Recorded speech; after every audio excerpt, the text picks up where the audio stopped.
গুড্ডি ধারাবাহিকে এখন টান টান উত্তেজনা। পুবলু কোনোদিনও মায়ের ভালোবাসা পায়নি, তবে গুড্ডির সাথে পুবলুর ভীষণই ভালো একটা বন্ধুত্বের সম্পর্ক তৈরি হয়েছে আজ।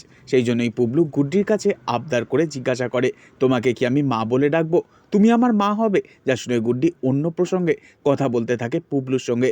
তবে গুড্ডি মনে মনে বলে, মা বলে ডাকতে চাইলেই কি সেই ডাক স্যারজি মেনে নেবে? যদি মেনে নাও নেয়, আমি ঠিক তোকে মায়ের মতনই ভালোবাসবো। তবে আগামী দিনে আমরা দেখব অভিমন্যু ও গুড্ডির এই মেলামেশা কোনোভাবেই অনুজ মেনে নেবে না।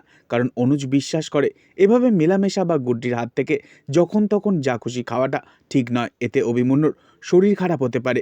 তবে অনুজের এই বিশ্বাস এবারে ভুল প্রমাণিত করবে গুড্ডি। অভিমন্যুকে ভীষণই হাসি খুশি ও চনমনে দেখে অনুজের ভীষণই ভালো লাগবে। অনুজ বুঝতে পারবে অভিমন্যুর একজন মায়ের দরকার। গুড্ডির চোখের দিকে তাকাতেই অনুজ স্বপ্ন দেখবে গুড্ডিকে নিয়ে, ভাববে গুড্ডি অভিমন্যুর প্রকৃত মা হতে পারে। তবে অনুজের এই স্বপ্ন শুধু স্বপ্নই থেকে যাবে, কারণ নতুন বিপদ উকি মারতে শুরু করেছে অনুজের দিকে। শিরিন আবারও নাকি অনুজের সাথে সংসার করতে চায়, এমনই ইচ্ছার কথা শিরিন জানিয়ে দেয় অনুজের বাবাকে। অনুজের বাবা নাকি শিরিন এবং অনুজের সংসারটা জোড়া লাগানোর শেষ চেষ্টাটুকু করবে এবার অনুজের সাথে কথা বলে। তবে শিরিনের এই ইচ্ছে পূরণের জন্য আবারও শুরু হবে গুড্ডির সাথে নতুনভাবে রেষারেষি, ঠিক আগের মতন।